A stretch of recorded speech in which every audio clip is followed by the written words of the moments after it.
We're only 21 minutes late with issues and obviously sound problems that Rowey has fixed in about 35 seconds, which is great.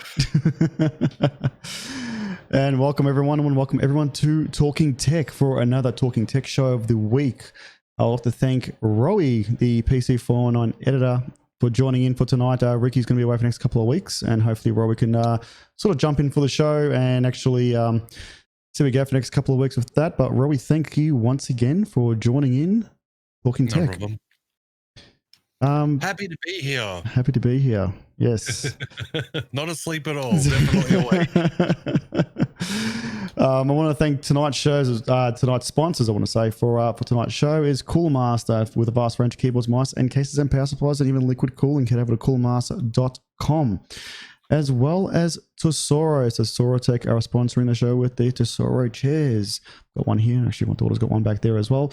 So head over to tesorotech.com, and these chairs can be purchased from Scorp Tech Computers. Thank you very much for that. We've also got tonight's straw poll, and tonight's straw poll is, there's your link there. Have consoles finally caught up to PC gaming? What do you think about that, Rowey? We were talking about that a few seconds ago, but apparently no. Not even close. Not even close. Yeah, as said there, big no, big boy no. Big boy no. Yeah, I don't think. What aspect there? What's your perspective on consoles at the moment? Bar from it being more of an all-in-one sort of case where not upgradable, but my thing is, have they caught up in regard to 4K gaming so far? That's the whole point of this. No, I think there's a lot of upscaling going on from what I've seen. And it's not to say that it doesn't look better than the non-4K content coming out of consoles, but they definitely, if you're comparing apples to apples, if you will, then there's no comparison to a PC with better specs. Obviously, you're paying a bit more for something like that, but as you said, you're future-proofing yourself, it's upgradable, all that sort of stuff. See, at this stage, I really can't see... my perspective from this part. Well, I've actually put almost on here as well, by the way. Hey Kitty, hello everyone in the chat. Is you try to build a PC, and I actually saw a video on this today, right? That's what got me. You trying to build a PC for the price you buy an Xbox or a PlayStation 5, for example, you can just you can get close to it, but not as close, and you're literally building garbage. The operating system is optimized for games, though. It's just games. Like it strips all the stuff that Windows has on there, and it's just for games. So of course it's going to run a bit better than a PC equivalent. Of course. Now, but the question is, it's not talking about the ecosystem, the environment, the actual console itself. It's gaming. So if you had to put apples for apples, for example, like Doom Eternal and on PC gaming and on console, for example, like it's pretty close. And even every other game that they've brought out, it's like you're talking about 4K 120 hertz with HDR running, right? For what, $800? How much? What are they going for? $800, $900? I don't know. So that's my perspective. Like we're buying video cards for about $1,500 to $2,000 on their own, and you can buy a whole console for say $1,000, and it's 4K ready. Yeah, but I mean, I guess there's so many facets of this question as to how it's asked and the meaning behind it. Like, has it caught up? Obviously, there's no way a console is going to touch my PC. Yeah. Not for, the next 10 years or so. Of course, yeah. But, that's the thing. I guess if you're looking at it from an aspect of you can put more money into a PC and get much better results, or money-wise, if you're spending the same kind of coin, then I mean, you might be better off getting a console. Well, this is how I'm seeing it though. Like for us to go 4K 120 hertz, right? We're easily spending $3,000 to $4,000, and that's being conservative for what sort of rig you currently got. And I'm talking about current gen, not buying last gen processors and so forth, and even video cards from that perspective. 3080s, 3090s. Are pushing 4K 60, 120 if they can. That's my issue at the moment is like we've got to spend all this money where they're building a console that can actually do it on. And regards what size screen or TV you've got, it's $1,000 rig compared to like a $5,000 rig. And of course, you know, you're going to have better graphics looking on PC if you do have a baller rig. Or you're going to have RTX, you're going to have all that pretty much jazz of hardware you've got in your PC. That's obviously going to make it look better prospectively, but you're still, you know, where do you sort of balance it now? You know, they're building $1,000 console that can do 4K gaming compared to like a $5,000 or $6,000 PC that can do 4K gaming and look 10 times better. Where are people looking at this stage? Where people can't even buy graphics cards. So they're saying, well, stuff it. I'm just going to go buy a console, 4K People gaming. can't buy consoles either, really. Like they're still being scalped. It's in the same. Yeah, exactly. Well, this is the question though. Like, is it really worth it though? I mean, well, look, I'm on camera, so I can show you. I've got really small hands. My hands are fucking tiny. You've seen them in person. I find, and my thumbs bend the wrong way, so I find controllers quite difficult. Yeah. I hate controllers. Unless it's like specialized arcade stick or something like that. Mm-hmm. So I've never been a big fan of console anyway. Yeah. In saying that, we've owned all the consoles up until this gen. I don't think I'll buy the new Xbox or PlayStation. Okay. Yeah. It's just not worth it for me. Like, we don't really have a lounge room. The lounge room is my office. Yeah. There's a big TV that doesn't get used. So yeah, it just seems pointless to me to buy something that I won't use necessarily. Yeah, of course. I mean, these days you've got to look at it rather that it's not just a console, it's a home entertainment system. Like, you know, you can stream movies, you can watch Twitch, you can do all that sort of stuff from it as well. Yeah. Where I don't need that. I've got a big rig in front of me that can do all of that and then some. Yeah, of course. And yeah, obviously horses for courses. Like, some people prefer sitting in front of a TV doing it. If we're talking about, for example, a direct comparison, for example, like a few years ago with like the Alienware Alpha, which was like, you know, the console. Yeah, that was good. Yeah. Yeah, console's probably going to do a better job than what that can. That's going to be able to play more games, obviously, because it's got access to the Steam library and all that sort of stuff. But the console's probably going to do a better job, last longer. Yeah. What about the new Intel NUC Extremes, like those the can dock that, you know, the Hades Canyon, like they're like a small, actually smaller than a console and probably run fucking better than a console, to be honest. I owned one of the Hades Canyon NUCs and they're fucking amazing. Yeah. Even with the Radeon GPU on the board. That was first generation Navi as well.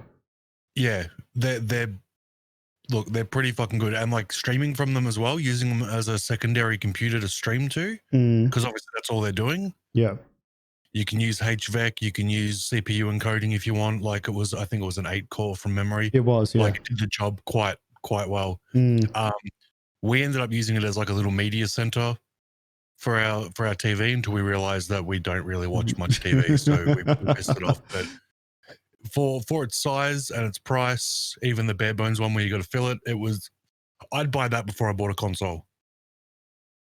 Well, that's what, honestly, and that's what I was looking into back in the day. Like when I saw the alphas as well, going back, we're talking about that. I was actually considering buying an alpha and using it as my console. But prospectively, it wasn't powerful enough, as you said. So my next thing was going to be the Canyon. And if I had to, can you guys hear that? Yeah, that's on me. Yeah, that's me. One second. Let me fix that up. All right, that should cut that out. Respectively, because I wanted to play my PC games in my theater room or on my TV. That's it's one of the reasons why I wanted to buy it. But then after looking at the alpha, it is not powerful. I'm almost able to build a mini RTX based PC and just do that, you know, and spend the money on that. But when in saying that, like, you and I, most people that will be watching this channel, I would say, are enthusiasts of some kind. So yeah, I think consoles are easy because you turn them on, they update themselves, everything is automatic. Exactly. It sorts itself out. Where normally we're left to tweak everything to get it going, working the way that we want it to. Yeah. We've got to do our own updates. We've got to do all that sort of stuff. So yeah, I think there's so many different perspectives for this question that it makes it hard to give a definitive answer. Yeah, well, the whole point of the question was if, for example, like have consoles finally caught up to PC gaming is because they have produced a console that actually can play 4K. Not talking about Cyberpunk, because I know there's issues with that, but like every other game out there that perspective that can play 4K on a console now is true 120 hertz. And they've moved away from, well, I don't think Xbox even actually upscales. I'm not sure about PS5, but it's come to a stage now where like I was saying, like $1,000 console can actually play 4K and do 120 hertz, where we're spending $4,000 to $5,000 to even achieve that on a PC that's not even on a smaller monitor, for example. If you're just looking from a gaming perspective, just gaming, yeah, I guess almost would be a closer answer. Yeah, but because the PCs can do so much more, it's like.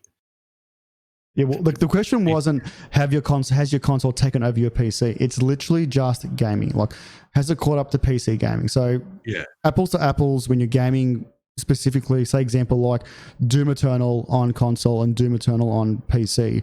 Both are doing 4K. You know, obviously you can't see the FPS reading on a console, for example, because I don't know. I don't even think there is anything out there, to be honest, for that. But if you could, you probably see it apples to apples. But I don't know how good it will look.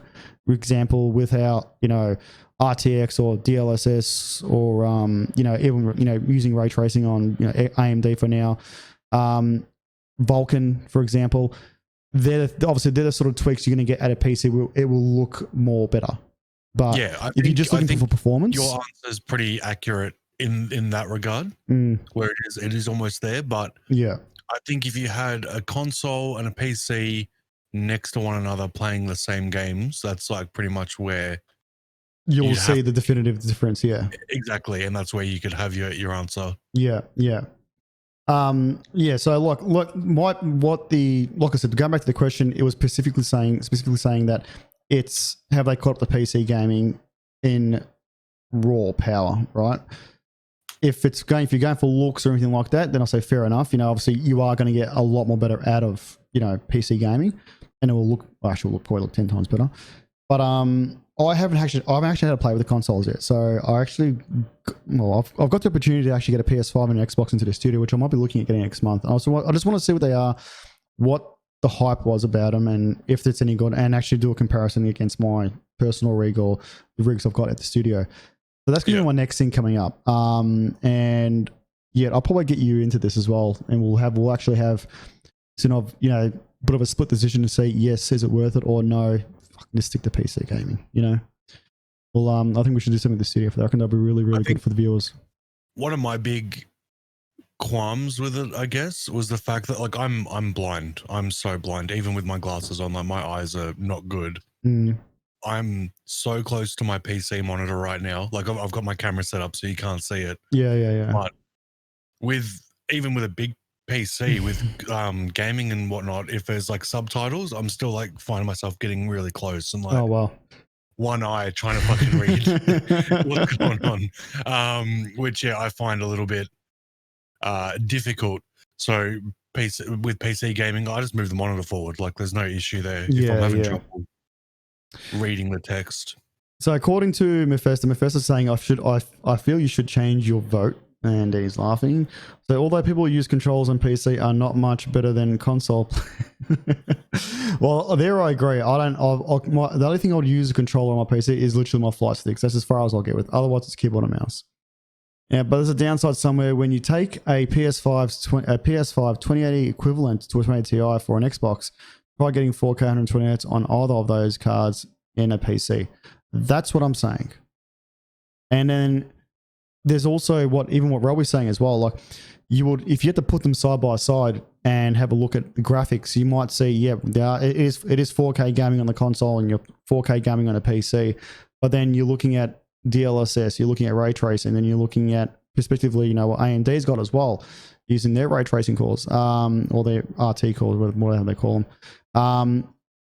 You're going to see a massive difference in, example, the weapon or the walls around you, or, you know, the shadows, for example. You're going to get a lot of difference from PC gaming, and that's pretty much what you're trying to immerse yourself into. I think as well is a lot of people get mixed up between 120 hertz and 120 FPS. Agree. Yeah. While they do work together, they are completely different. Yes. And this is, I get it all the time. People that come in, like, obviously I play with video for a living. That's what I do. Get people coming into my stream like, oh, why is your game capped at 60? Because I have a little FPS game, like game tag up the top. Oh yeah, the counter, yeah. Yeah, and I'm like, well, because integers, but like, you know, I'm streaming at 60 FPS. Yeah. Like my monitor's at 120, but I'm streaming at 60 FPS, so I lock the game at 60, and that way there's no fluctuation. Correct. There's no, everything sort of runs in time with one another, and yeah, there's no screen tears or anything like that. Yeah. But yeah, a lot of people can't get it. And like, yeah, it might say like, you know, my screen's running at 120, but my game's running at 60. It's still two different numbers. Yeah. So I can still boast, oh yeah, I'm running 120 on a 4K monitor, which I can do. But it's pointless because the game's not going to be able to get that. And that's where I think console kind of is a bit of a switcheroo going on, where they're saying that, and I mean, they've got variable frame rates as well, where you can see it dip down in like, you know, town areas and some games. Of course, yeah, like that, where there's a lot of textures around. You'll see the frame rate drop off and it starts to sort of get blocky. Yeah, and like not even blocky. It'll just sort of the game will start to tank and it'll be choppy. Yeah, choppy. Sorry, choppy. And yeah, and like, you know, you got your console gamers there, but I'm running at 120 hertz, so it's got to be good. No. So I think that's something that almost needs to be. I don't know. I think it needs to be a little bit, I guess, stated better as far as their advertising goes and stuff like that. But it's like the old consumer TVs that said, oh, you know, this TV is 100 hertz, but it wasn't actually 100 hertz. It was 50 hertz that had frame interpolation. That's right. Yeah. Adding in extra frames to make it look smoother, which made other things look weird. Yeah, well but then the thing is, though, is that you put a game into something like that with interpolated frames and it starts looking not right and it introduces input lag and all that sort of stuff. There's just so many different things that manufacturers hide from the consumer and then throw out a bigger number to make it sound better than what it actually is. Yeah, exactly right. I think I reckon they've gone this 4K 120 hertz gaming. We'll call it marketing scheme, is what Mark said in the chat. Perspectively, for obviously a lot of FPS games are being released out. Sports, specifically if it's FIFA or if it's NFL in the US, they're sort of fast-paced games. So they're saying, well, you know, you can play FIFA at 4K at 120 hertz now, and it was going to look 10 times better, which it probably will. But then the graphics are always going to be limited to what you can use on a console, regardless of that. So when we bump up our graphics up to ultra, which as an enthusiast myself, I cannot play a game unless it's in ultra. If I'm not playing in ultra, it's time to upgrade. Yeah, so I'd rather play 60 FPS in ultra than. I mean, it depends on the game. Like, you know, CS:GO, I'd probably rather get a few more FPS out of it just for the reaction time. Yeah. But yeah, if I'm playing Rust, for example, I'd rather have a better looking game capped at 60, and that way streamers seeing what I'm seeing. Yeah. I'm not wasting resources trying to push out stuff for me to see that they can't see. Yeah. It's the best for them, which is what I'm seeing. Yeah, that's right. That's right. Even when I play World of Warships, when I'm playing World of Warships, the game looks so good. Like they've done that. The way they've done, the way the water hits the ship, and when it shoots out, when you're firing the guns off the ship as well. It looks absolutely amazing, and it doesn't need more than 60. That game is just literally it's slow as shit anyway. And people are out there like, oh, 120 hertz, 144 hertz. But then they're doing the same mistakes as what you said as well. Like, they're streaming at 140, like, they're running their monitors at 140 hertz or 144 or 165 or even 200 or 240 now. And then they're still locked at 60 when they're streaming anyway. Yeah. And that's the thing. When it's a single rig PC as well. Yeah. Like, you're literally missing, like, it's taking 2 frames and slamming them together rather than taking a whole frame. Yeah, yeah. So you end up playing catch up and your CPU ends up doing more, trying to,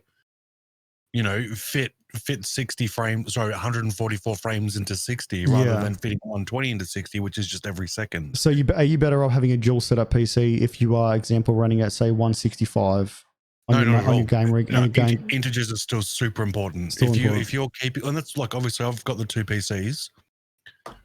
Run the monitors at 120. Yeah. The capture card takes it at 120. Yeah. And then it's still throwing out 60. Okay. But even then, like, I'm still going a step too far because I play the game at 60, monitors at 120 hertz. Yeah. Capture at 60 frames per second. Yeah. Pretty much the monitors is like, yeah, I know what you're saying. Yeah. And what capture card are you using at the moment? The Ava Media one, actually. Oh, you're still using that one? Oh, dude, it's so good. Yeah. It's so, yeah, it just, I won't badmouth any other brands, but it's definitely my favorite. Is that PCI slot or is it external? It's internal. It's PCIe. All right, beautiful. It's RGB. It does all the things. Yeah. Mephisto goes, I've become a bit less picky now with G-Sync. Some games I can get getting up to 40 FPS ultra and still run smooth. See, this is the thing. This is the problem with my capture card is it doesn't take G-Sync, so I can't turn it on. Oh, really? Yeah, because it's running pass-through and it's not G-Sync compatible, so it won't let me turn it on for that, which isn't a big deal. I don't think it is. When you've got pretty good hardware, you can actually override G-Sync. It doesn't even require you don't need to. It's pretty much if you're running like a 1060 or I would even say a 2060, but say a 1060, possibly a 1070 or like a 1050 Ti. G-Sync would definitely be your main thing that I would specifically get if you are going to have that. But if not, it's just or even AMD. If you're going to get AMD FreeSync as well. So I don't think I'd ever use an AMD GPU. Oh, really? Yeah, I don't know. For not even after the review I just did. It's pretty fucking good. I'll be honest. The 6800 XT, I've got to give it to them, man. They've actually done a really fucking good job. Yeah, but you've looked at it from a gaming perspective, which I'm sure is fine. That's right. Yeah. I look at it from an encoding perspective, which is not as fun. And this is what we say about, the R&D that NVIDIA have actually put into the RTX series. So the 20 series and the 30 series, they've put a lot of money into their R&D regarding to technology they've put into, for physical RT cores anyway, into the graphics cards. So for streaming, I'm going to say I would probably choose an NVIDIA card over an AMD card if I was going to stream. Because it's using RT cores in there. Yeah. There's no competition with NVENC. Like they've blown everything else out of the water. They've blown, as far as hardware usage goes, they've blown Intel out of the water. They've blown AMD out of the water with their or HVENC is the graphics equivalent. But NVENC is just miles ahead. Miles ahead, yeah. In saying that, if you've got a good enough CPU, obviously you can push CPU encoding for a bit better quality. Yeah. But if you're looking at doing more lossless compression faster, then your NVENC's going to do a much better job. Okay. All right. So talking about CPU usage, now the reason why I chose this next topic, or the actual first topic for the night, I don't want to talk about this because I know you're gonna fucking want one. I don't want to talk about this. I know you're gonna want one. Now, why would you want one? This is my question to you. All right, so AMD have released their new Threadripper Pro. This is gonna be a one for Rowey to talk about prospectively because he is a Threadripper fucking. He's a whore for it. Yeah. For the CPUs, right? He went and blown like what, 3 or 4 grand in like 3 hours after our conversation. We were just talking about getting these CPUs, and he went and actually bought a new motherboard and a new CPU for his rig. And 4.5 grand. 4.5 grand, I should say. And I was shocked. And I said, and mind you, he came that night. He actually bought it and actually came past. Yeah, we were doing something here, and I said, I want to see it. Yeah. Just show me. Just rub it a little bit. Yeah, Ooh. I did. It's fucking big. It is big. Like it's a massive CPU. Yes, it is. It is. It's a good 10 inches. What cooler are you currently using now for it? Same and what cooler. CPU have you got? So just tell the people in the chat what CPU you're using. Okay, so I'm using the 3970X, the 32 core 64 Threadripper. Is that the 3? I think they called it. I think it was the Threadripper 3. So 32 core 64 thread. Yep. And yeah, I'm just using the Thermaltake cooler. All in one.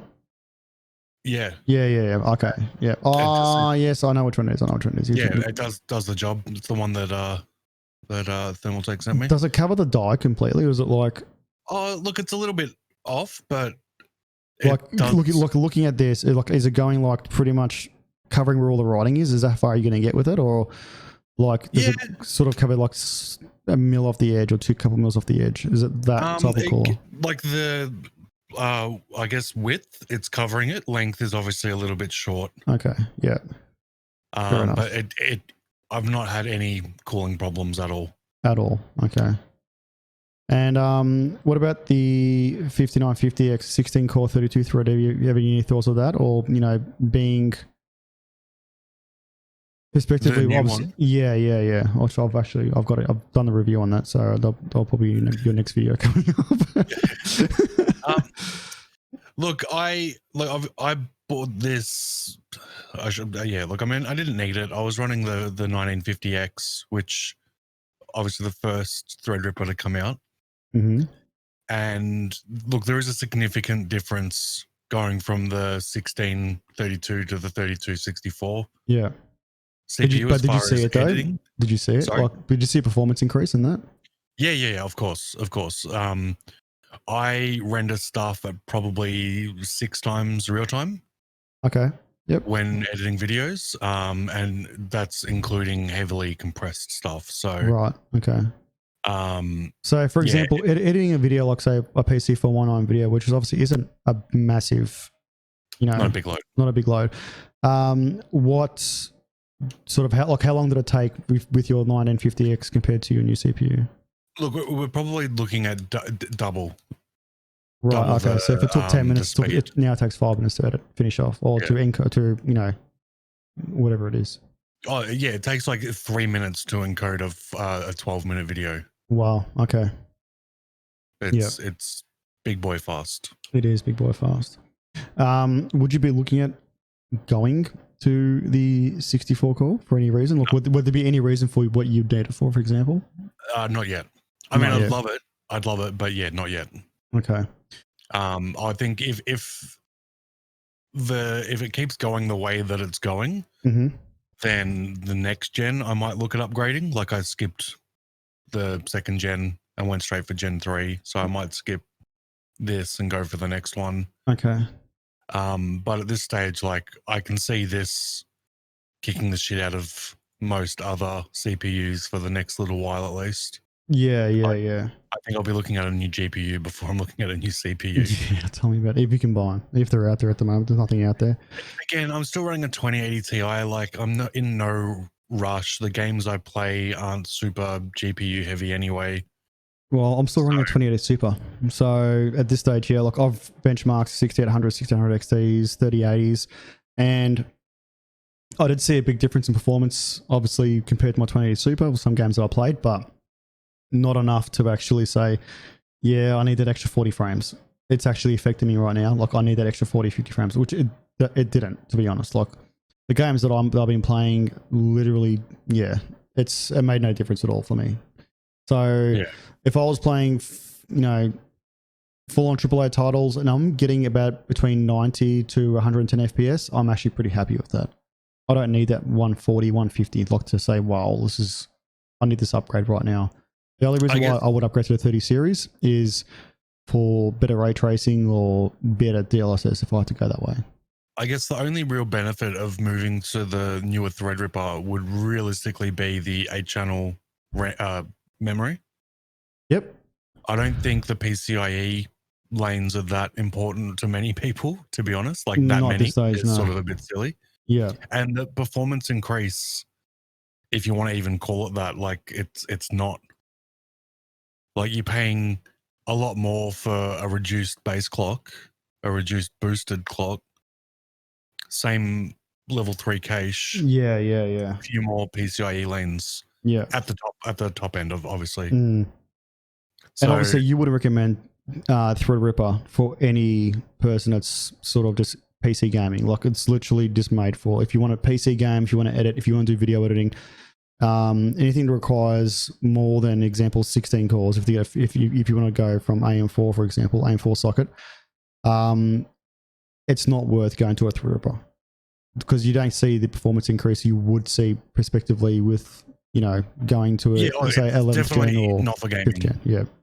It's for gaming while you're doing other things. So like I can open like 5 different games and run them all at the same time. Yeah, that's different. And how many cores are you currently using? So is it utilized? Have you got it utilizing most of your cores in some of your games? Yeah. Okay. I've got it all spread out and tweaked properly. All that sort of you've stuff. maxed it out. Yeah. Right now I'm using 3% of 2%. Sorry, of my CPU. Well, I'm using 5%. Well, I'm with you at the moment. I'm actually 4.5%, and that's running on a 3900X. So I've tested out the 5950X, and it's a great CPU. It overclocks well. I can't justify the price to upgrade for my 3900X if I have to go buy one. While this thing is still running great, Yeah, that's for me. It's just not worth it. The 3900X is probably one of the best all-rounders you can get, value for money wise as well, if you're looking to get into content creation and stuff like that. Mm-hmm. In my opinion, obviously. But yeah, if you've got a decent amount of RAM and a semi-okay graphics card, I think it's one of the best chips to get you into gaming while recording or while streaming and encoding and all that sort of stuff. Yeah, exactly right. Exactly very well. So we're actually saying that if you are buying a Threadripper, it's not made like for gaming, for streaming. Like there's AM4 and the new 10th gen CPU or 11th gen CPU from Intel. Going from 10 cores, 12 cores up to 16 cores of AMD, you can still have the consumer grade boards. You don't need to go. You don't need to go buy a Threadripper to actually do that. Like Threadripper's overkill for consumer. Of anything. Course, yeah, I agree. Like 5950X at 16 cores, 32 threads is more than enough. Yeah, and you can still do what you want to do. Like you can even on a 3900X, you can still game, stream, and still have shit running in the background at the same time. Yeah, no, yeah, and then some. Yeah, so you can actually edit, you can actually encode at the same time, and like example, play a game. Where most people with a 6-core, for example, will be sort of locked in. If they're encoding or if they're actually video editing, they pretty much just don't touch the mouse until it's fucking finished. Yeah, they'd have to balance it out or run a render farm. Yeah, exactly, yeah. I know you can do with AM4 and so on, but it was meaning to really run things nice. Well, depends. You got a bit of overhead with a Threadripper, but not that anybody needs that much overhead when doing those things. I don't think as well, personally. I don't think they actually need that much CPU horsepower to run a game, and unless you're running a game Twitch live and encoding at the same time, then yeah, you probably get a Threadripper. But apart from that, no, I don't think it will. I don't think you'll definitely need it. If you haven't jumped into the straw poll yet, I'll put that back into the chat again, so you can actually have a look at that. But I think what we'll do now is we'll go into the next topic for tonight, which is look closely before you buy your GeForce RTX 3000 laptop. And the reason why they're saying this was most prospectively the higher end GPUs, even the mid GPUs and standard GPUs as well, is there is 3 different variants or 2 different. Actually, I actually think there's 3 different variants. So you got the Max Q, which is the max quiet. So they'll obviously lose CUDA cores, downclock the GPU itself, make it more quieter to make it less powerful, as well as heat dissipation, and TDP will be different as well. I have a 2070 Super Max Q, and it runs games perfectly fine on the laptop screen, obviously. But I think from this perspective, what are your thoughts on this, Rowey, regarding to laptop GPUs versus desktop GPUs, and still naming them in a 3000 series? Yeah, I think it's a little misleading, and it's something that I fell for back in the early days where, I got a 970 or 980? No, I don't even remember what it was. I think it was, like the 9, it might have been a 7 series maybe. Mm-hmm. It was like a 770 in it or something. Yeah. And I'm like, my computer can run that fine, so this will be just as good. Fine. Yeah. And that computer went to MOG very quickly. Well, buying a 780M, you were pretty much buying a 6600 GT. Yeah, and that was the equivalent back then. Having sold laptops, I felt it was my obligation to let people know this GPU and this laptop's actually more equivalent to this, lower end GPU in a desktop. Yeah.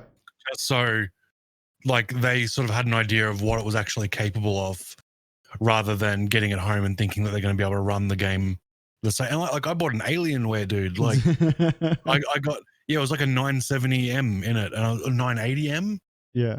Yeah, and I was like, fuck yeah, it's going to play all the games that my PC at home can play, and then put Dota on. I'm like, this looks like shit. And Dota's not a very, how you say, graphically advanced game, but yeah, it still looked like it looked like a pig's breakfast. And it's Warcraft 3, man. What do you expect? How dare you? It is Warcraft 3. Don't even go there. You know that yourself. Dota 2 isn't. Dota 2 is its own game. Oh, it is. And I will fight you to the death. How many times have we downloaded it in the last 6 months? Yeah, definitely. I have done that. We won't talk about that though. So Mugo's a little misleading. Most of the time, lappies are twice as bad as desktop step down. Well, this is what we're studying now. You're looking probably now isn't that bad of a difference. You're probably looking between 15 to 20% equivalent of, example, say buying a 3080 desktop to a laptop. But then you've got to see what sort of monitor you're running on your laptop, cooling capabilities of the laptop, which obviously will affect how far obviously the GPU will boost. And then the reason we're saying the Max Q, so Max Q obviously is, for max quiet, you are getting a downclocked GPU and it is the same die as a standard GPU as well, but it's downclocked. It's got a less TDP on there, less CUDA cores as well, and that's actually the CUDA cores I think stay the same. That's what people are misleading in regard to what thickness of laptop they're buying, as well as what performance they actually want. So you've got all these different brands out there that are going to be selling these 3000 series GPUs and laptops, and people got to understand that. Read what you buy first, and prospectively, if you are looking for a specific laptop, look at the independent reviews out there to actually see what this laptop is capable of doing if you're looking at gaming. Just ask the salesperson what the TDP is, and then buy the one with the highest. pretty much. But that's the other issue too. You can get laptops out there with if they've got low cooling capabilities, you are going to get worse FPS, you can get a laptop with a 3080 in there, and then one, with a 3080 Max Q, and you're spending that extra, say, $600 or $700, and then you get a 3070 with a higher, with a 3070 with a laptop that has better cooling in it, and it will actually clock better than the 3080, or you get better performance out of a 3080. Yeah. So it always depends on what you're actually buying, and prospectively these days, if you're buying anything, it's I won't even say mid, I'll say top to ultra tier in laptops, you're gonna be spending between $4,000 to $5,000 easily these days. Yeah, easily. Yeah. It's something with a good screen as well. The specs are specs, but yeah, you got to take into account that it's got its own monitor built in, and it's something that needs to be good if you want That's to correct. do Yeah. any kind of gaming or photo editing, video editing. Yeah. Yeah. Would you go 1080p, 2K, or 4K on a laptop? If they say disregard what you've got, what's in front of you now. If I was to go a laptop, I'd probably want something with 4K just so I've got the option. Yep. Especially when it comes, but I'm looking from my perspective, doing video editing. This is what I'm asking I'd you. want Yeah. something 4K to be able to sort of deal with that. Mm-hmm. For gaming on a laptop at that size screen, I'd probably dump it down to 1080 and let the CPU take care of a lot of the heavy lifting. Well, most laptops now are coming at 4K 120 hertz, and that's like their standard now. So to actually get a gaming laptop that's got 4K 60 is pretty much unheard of now in 2021. Yeah, but this still comes down to our console, comes back to our console debate as well. That's exactly right. Just because it says 120 doesn't mean that you're getting that many frames in game. That's exactly right. And this is why the question came up when we were going to have consoles finally caught up to PC gaming, and that's another reason why I'm saying, even to get a laptop that's capable of doing 4K 120, you're still spending between $4,000 to $5,000. Yeah, you're spending almost 10 times more than what the console's worth. Exactly right. Exactly right. So that's this is the reason why I've actually sort of chosen these topics for tonight, because you've got to be careful what you're buying out there and what are you using it for. Are you buying a laptop as a workhorse and a gaming PC? Then yes, it's worth it.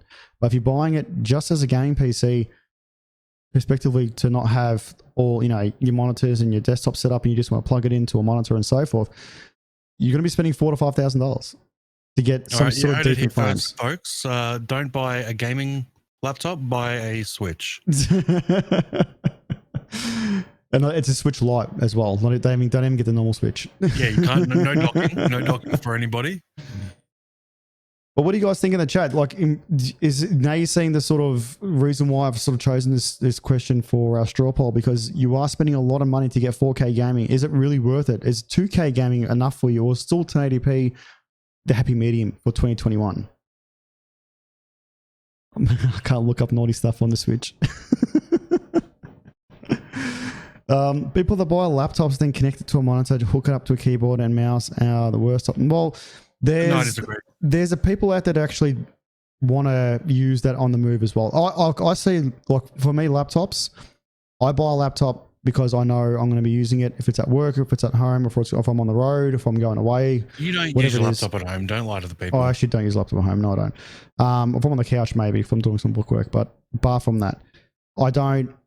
But the thing is, if I want to game on it, and that's the reason why I got the Aorus laptop, right? If I want to game on it, I've got the capability of gaming on it.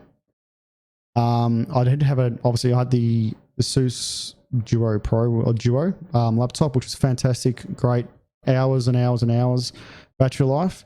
But if I wanted to jump in a game, and it's examples like World of Warcraft, or if it's whatever game it is, right? I just felt like shit. I'm going back to low to medium settings, and that's pretty much why I went back to the Aorus. That's fine. If you're on the go and you want a quick session or whatnot, you're staying at a hotel or something that's like right. that. Something that's fine.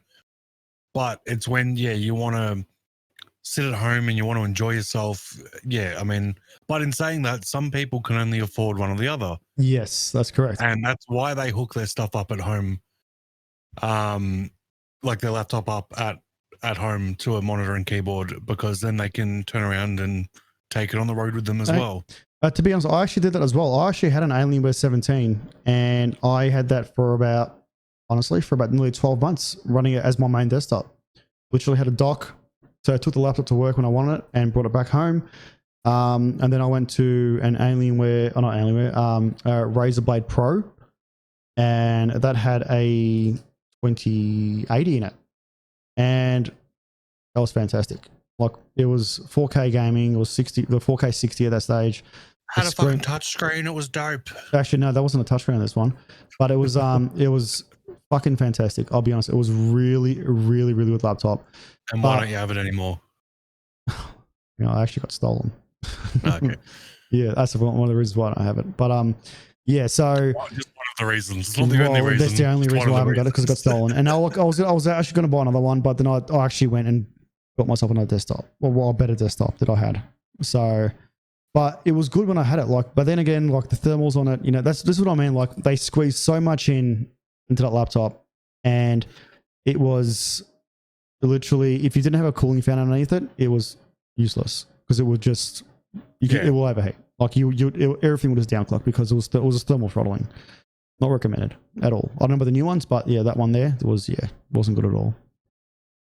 Fister goes, I work at work. I have no need for a laptop. I just have a shitty HP one that I use to mod the car, and that's about it. I use it for. That's fair enough. But again, horses for courses. Like, not everybody's going to fit the same mold when it comes to their needs for a computer. Yeah, exactly right. Exactly right. But we are talking about computer. We're actually talking about PC gaming here. So if it's up to PC gaming, and you know, if we're looking at that perspective, what we're looking at, I'd say fair enough. That is going to be the one that if you are looking at a laptop for gaming, yeah, 100%. I'd say go and get one if you are going to be using it for. But if not, well then, if you're just using it for basic shit, well then, yeah, you don't need to go spend $3,000-$4,000. Yeah, even $5,000. You know. But looking at our next topic for tonight. So, Team Group announces world's first DDR5 SODIMM memory. Will this make you upgrade? If DDR5, which is going to be released, I think it's going to be released sometime this year. Will this make you upgrade to the next generation of motherboards and CPUs? Well, here's the thing: is it going to be like somewhat backwards compatible? Like, am I going to be able to stick my chip in it that's not even a year old? Nope. Completely different board. Yeah, no, probably not. Yeah, it is. DDR5 is not compatible with DDR4. DIMMs. Yeah, no. I rocked DDR2 laptops for much longer than I should have, and then DDR3 for much longer than I should have. How long? So how long were you with DDR3 before when DDR4 got released? Did you upgrade straight away? Or I had a 4790K. Yep. And I rocked that up until the 7 series was released, I believe. Yep. And then I moved from that to I actually had that up until I bought my 1950X. Okay then. Yeah. I pretty much upgraded DDR4 as soon as DDR4 got released. I don't think you need to. Yeah. I don't know about DDR5, like what difference you're going to be getting, because obviously, you know, their base, you know, frequency will be what I think it says like 4800 megahertz. This is what we're overclocking to now. I think which brand actually, I think Ballistics go up to 5400 megahertz now on DDR4, but that's like super overclocked. But prospectively, I think and they've proven this. Like I've seen other reviewers actually do you know, the speed difference between, example, on DDR4, like 3000 or 3200, even 40 or 4000 or 4800. There isn't anything above 30. I think it was 3400 megahertz. There was no noticeable difference in PC gaming, at all, if that. Yeah, I don't think it's needed, to be honest. Like I would probably see a bit of a difference while editing, obviously not while rendering, but editing and scrubbing and stuff like that. There'd probably be a bit of a difference. Mm-hmm. But in saying that, I've got 128 gig of RAM at the moment. Like I'm sitting pretty. And what speed are you using? What's your current speed on your? I think it's just 2333 from memory. Like it's nothing flash. It did cost me $2,000 at the time. Sorry, 2666. 26, and that's running on the XMP. That's the XMP profile on that RAM. That is, yeah. Okay, yeah. Like back when I bought this when I bought the 1950X, mm-hmm. and I bought it just before the price hike. So I bought it for like $1,700 for the two 64 gig kits. Yeah, and then both of those went up. Each kit went up to $1,500 each. Okay. So, you know, almost double the price, which is ridiculous in my head. So yeah, I'm glad I bought it when I did. And like, yeah, I can upgrade if and when I need to, but I've got the same kit in the 64 gig kit in the second rig. And look, it does the job fine. Dana goes i7 2600, then Ryzen 1600 was the upgrade from what? That's a big upgrade. That's a big upgrade. And then Mu goes I'm still running an Intel Core i5 3450 at 3.1 gigahertz. That is an old CPU. It's a very old CPU. How are you finding that, by the way? Like, is it starting to actually hurt some of the games you're playing in regard to FPS and performance drops? I think you would by now. It runs Fallout 76 at 10 FPS. Yes. I think it's time for an upgrade. I think it's time for an upgrade. I think it's time for an upgrade. Even, I'll be honest, even if you go 2 or 3 generations above, they have to go to the latest one. I think a 3600 would be, or 3600X would be the next CPU upgrade for you, because they're still actually not going up, not bad price at the moment. You find pretty cheap in the marketplace now. That game is not the best benchmark title. No, it's not, Mark, but still. But if you're still benchmarking that against other CPUs and you know that's the game you're going to play, then I mean, it's worth benchmarking the title that you're going to play. Yeah, well, exactly right. If that's the game you're playing, I would say yeah, 100%. We're going to go to one of the last topics for tonight. Valve is fined $2 million for geo-blocking game sales on Steam EU. Now, why would they do this? Why the fuck does this keep coming up? I think it's because they're going to make more money out of particular areas than they are others, especially third world countries like Australia. Yeah. Like I've been known to maybe buy things from other countries when they're more expensive here. Like Cyberpunk, I paid $32 Australian for that off a Russian website. Yeah, yeah. And it worked fine? You didn't get any problems? No, not at all. Like as soon as all I need to do, just log my GOG account into or use a VPN, Russia, log into my own GOG account, buy the game, change it back. That's all it was. That's all it was. Paid with PayPal. There was no issue with payment. Yeah. Yeah, so it wasn't even a Russian website. It was just the Russian version or the Russian part of that website. Yeah. And yeah, I mean, Australia has pretty strict laws when it comes to buying and selling stuff. Yeah. Like I know that there was a big ACCC movement with Valve about getting refunds on games and stuff like that, which Valve then had to come to the party if they wanted to continue operating here. Yeah. And I think there's still a movement for people that want to resell games that they own. Well, that's the thing. You can't do it. When you buy a digital game, like you can't resell a digital game. That's the problem. And you apparently own, or you really don't even fucking own it, to be honest. This is the thing. This is where the ACCC came in and was like, like they bought the game, they own it, they can do what the fuck they want with it. So I think that's actually still going on from memory. I think it is as well, because I haven't heard much of it for a while now, but I actually do remember this going on.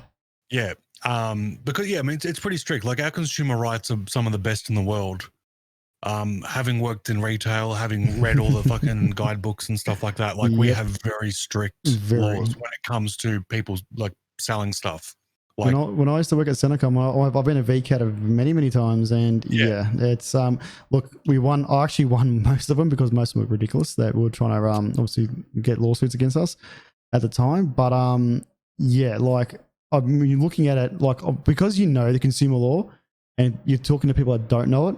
They think they know it, but you really just rig them out. But like most of the time, I would actually, if I knew we were going to lose, for example, or say if it was a laptop, right, and it didn't work or underperformed, what it says on the box or how it's supposed to be, or they had so many issues with the PC and so forth, and it ended up being a hardware problem.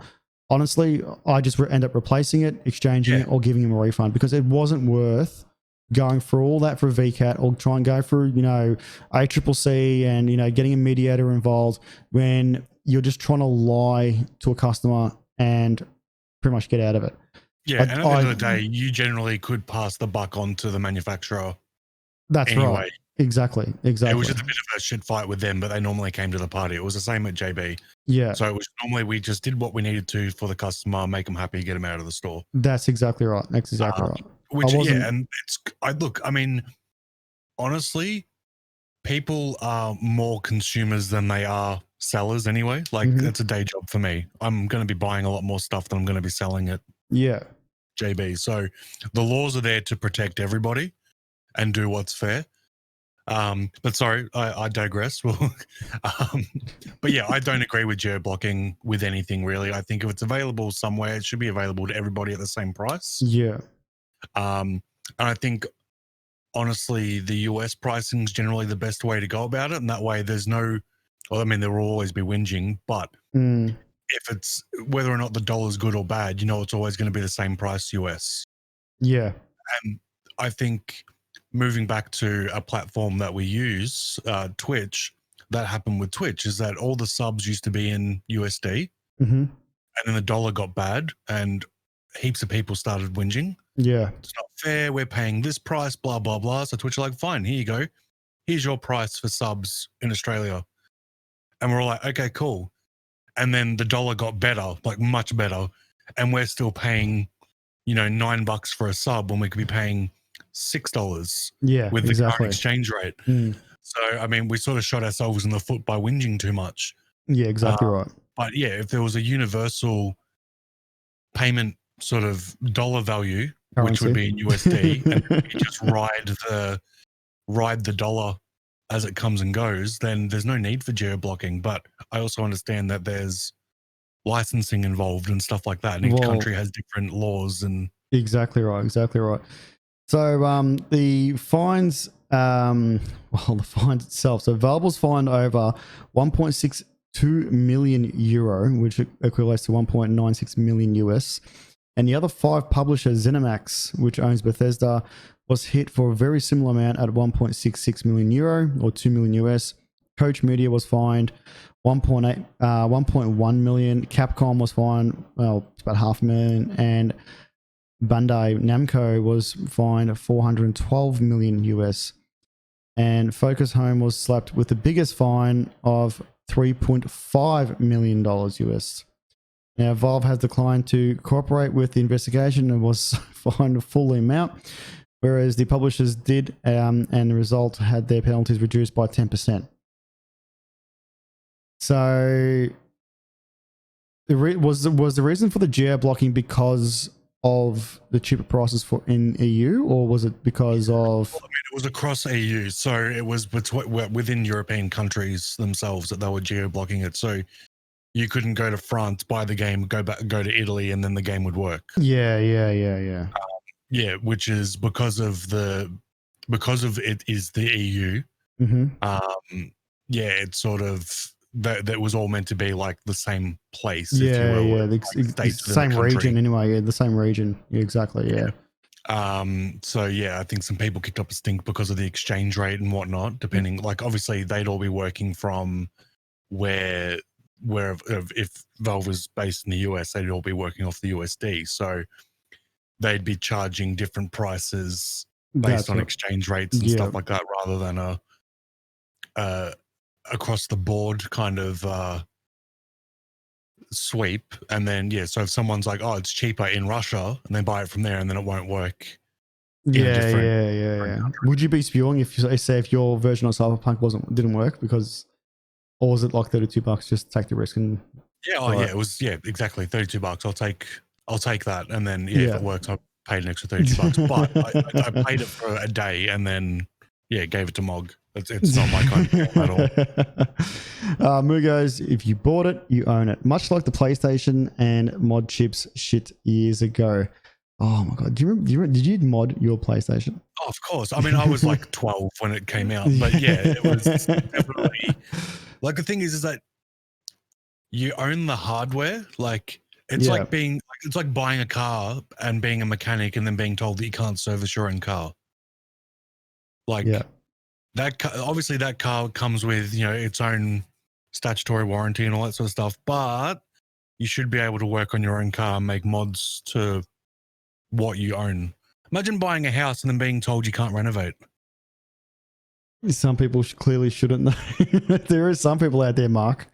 No, look, I've got to agree and disagree there when you're buying a car. Being a mechanic myself, not for people not to work on their own cars, is prospectively the safety aspect to it. And that's how I see it. Like, if you want to drop your own oil, if you want to do your own filters, no problem at all. But a lot of people, have that mindset if they drop the oil out, put a new filter on there, top the fluids up, the car is safe. Yeah, but I'm not just talking about that. Okay, let's look at it in a perspective of installing an aftermarket stereo in the car. That's fine. Yeah, well, that's it. That's how I see a mod chip. Yeah, yeah. Like it's still, the car works the same. You're just getting better, more features. Yeah. Like, yeah, you're not necessarily, you're not servicing the laser in the PlayStation or anything like that. But yeah, like if you're adding something that adds value to the product, you should be allowed to. That's correct. That's correct. So here the judge even said something about if you buy a car but can't change the rims. So the rims can only be changed. Well, talking about cars, which we won't go into, prospectively, you can only go 2 sizes up off the original size. That is as much as you can go. So if it comes with 17s, you can get a 19s. If it comes with 19s, you can go 22s or 21s. So that's as big as you can get. But some people out there will go to the, extent of modifying a vehicle. Example, if it's ECU tuning or if it's, adding on, cold air intakes or mufflers tunes, for example, like that. That's where it sort of, becomes a bit more over. And like I'm saying, you can't do it, all that, do it, but obviously don't expect warranty out of it once you've modified something that's not part of the car, or well, you've exceeded, the manufacturer's spec, for example. Yeah, but obviously I'm talking within a legal limit. Like, yeah. You're not going, the worst case scenario, you install a mod chip, you're an idiot and you do it while the PlayStation's on, you electrocute yourself. It's only putting yourself at risk. Exactly. Like, obviously, car was just a very loose example. Don't hold on to it, Mephisto. Like, we won't, don't worry. But yeah, like I'm just talking about anything. Like, yeah, like again, buying a house and then renovating it. Not necessarily like renovating it yourself, but yeah, getting in laborers to renovate it for you, or getting an auto elect to install a car stereo for you. You own the item. You should be able to do whatever the heck you want with it. Yeah, exactly. Actually, talking about that, would you guys be interested in the chat of me doing some mechanic videos or mechanical videos? No. I'm not talking about fucking tutorials. I'm actually talking about just like things that what to look out for, and obviously things that, from a mechanic's point of view, a professional's point of view, I should say. PC 419 mechanic. Yeah, no, look, honestly, that's something I've actually been looking at for a while. The things, well, maybe people might be interested in actual car talk, respectively. But that's something I might look into, a bit later on. Don't trust him. He tried to fix my window and it still goes down and it's not meant to. Bullshit. You haven't come back and fucking fixed it properly, mate. All right. I got it back up. Actually, was it up or down? Or it wouldn't go up, wouldn't it? It just stayed down. Yeah, and now it goes up and down, but it's like, it just doesn't sound right. Yeah. Is it a Holden? No, it's not a Holden. It's a Euro. It's a Euro.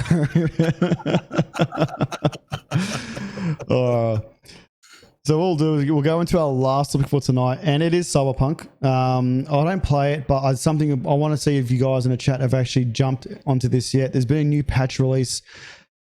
I'm not sure if you've actually even had a go at it, Rowey, yourself, but it is patch 1.1. It was one of the biggest patches they released so far, and there has been a ton load of issues resolved, bugs fixed up on this. So I don't know if it's worth much more talking about. If you guys in the chat have actually experienced a new patch and think that it's actually a lot better than what it was before. To be fair to the game, my PC ran it fine. So did mine. I had nothing at all. No bugs. Yeah. And I understand that, yeah, like my experience isn't everybody's experience, but the game looked very pretty to me. It ran quite smooth. The cutscenes, some of the cutscenes were a bit wonky, where like someone put their arm through a texture that they shouldn't have been. Oh, really? Yeah. I didn't even get that. The gameplay itself was fine. Yeah. No. Look, when I benchmarked pretty much all the video cards that I had at the time when this got released, from where I played up to, which wasn't that far to be honest, I had no problems. The cutscenes were great. There was even the, playing the game. This is very at the start where you're, I know it was at some sort of nightclub or something. It just worked flawlessly. Even going outside, it just worked, no issues whatsoever. And I don't know if the bugs were further into the game itself. Like I don't know how far you need to go into the game to get to reach the bug stage, for example. But I heard people saying, yeah, it got buggy in the first half an hour of gameplay, and no, I played for 18 hours, and then it started to get buggy, and then people were saying that, oh, yeah, it got buggy at this stage, and then others were saying, well, no, mine had no problems whatsoever. So is it really the game itself, or could it be hardware based, or could it be a driver issue? Like, you know, people may not have updated drivers, which they should have at the time of, you know, say example, a patch or a pre-patch or a patch being released from Cyberpunk. But this is where it gets me. Like, I'm always up to date with my drivers. And I'm saying that it may not have been a driver issue, but I didn't incur not one problem with this game so far. So there's a lot of issues here, obviously being state example for stability and open world as well. UI, visual, you know, the achievements, miscellaneous as well, you know, PlayStation specific, Xbox specifically, PC specific, for example, here. Will it would not be possible to obtain achievements while in Steam offline? Address the game startup crashes related to loading cache on NVIDIA graphics cards. See, I didn't incur any of these problems, and I played them a few times, and obviously in different resolutions too. So, what about you guys in the chat? Like, people have actually played it more than an hour. So I was going to say, did you achieve, or did you get any bugs from the game itself? I know you, Marky. I know you played a few hours of it. Like, did you incur any of these problems? What about yourself, bro? Look, the gameplay you actually played, even if it was half an hour. No, as I said, it looked fine apart from a few like colliding, no clipping or clipping rather issues. Yeah, that was fine. Sounded good, looked good, played well. Just not my kind of game. Yeah. So look here, Mark goes, I haven't had any graphical glitches or anything. I've had no crashes, no graphic glitches. It's more down to the way some quests are designed.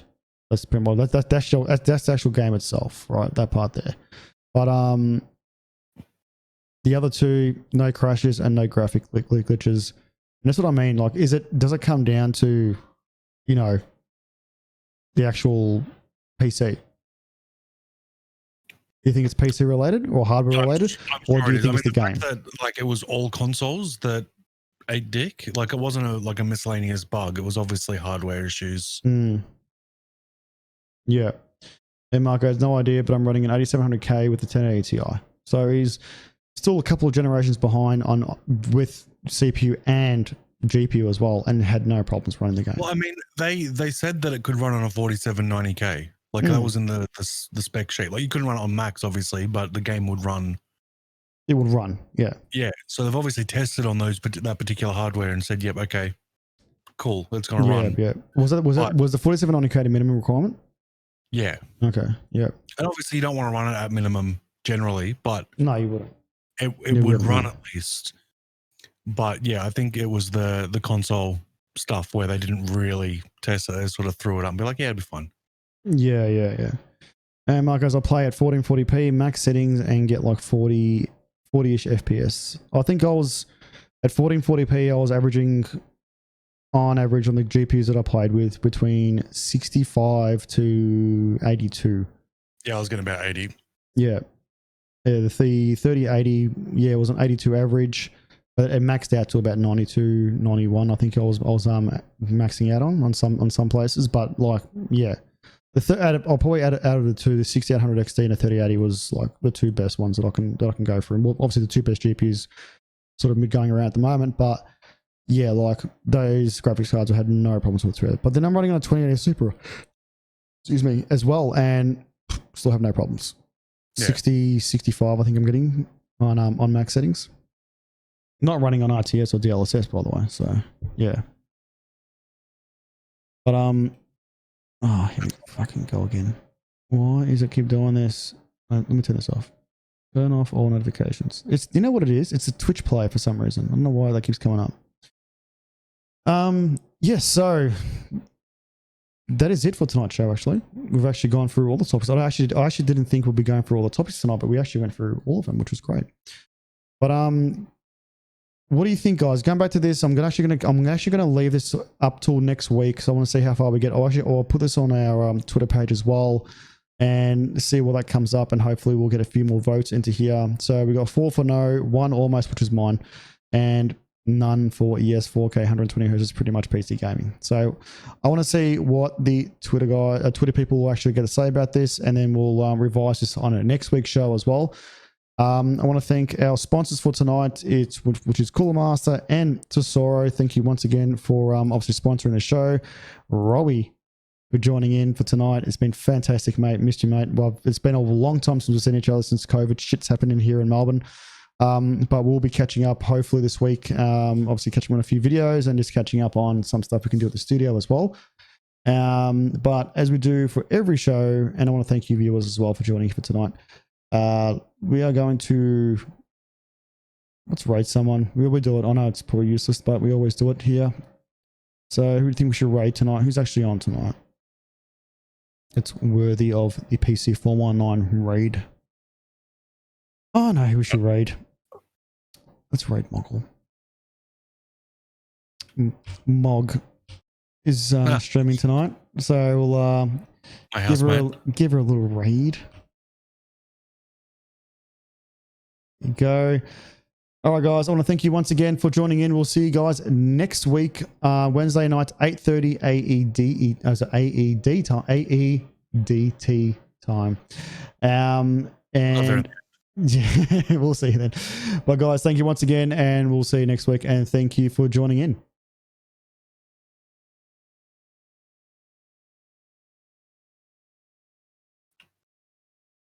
I think it's gone through. Yeah, it's gone through.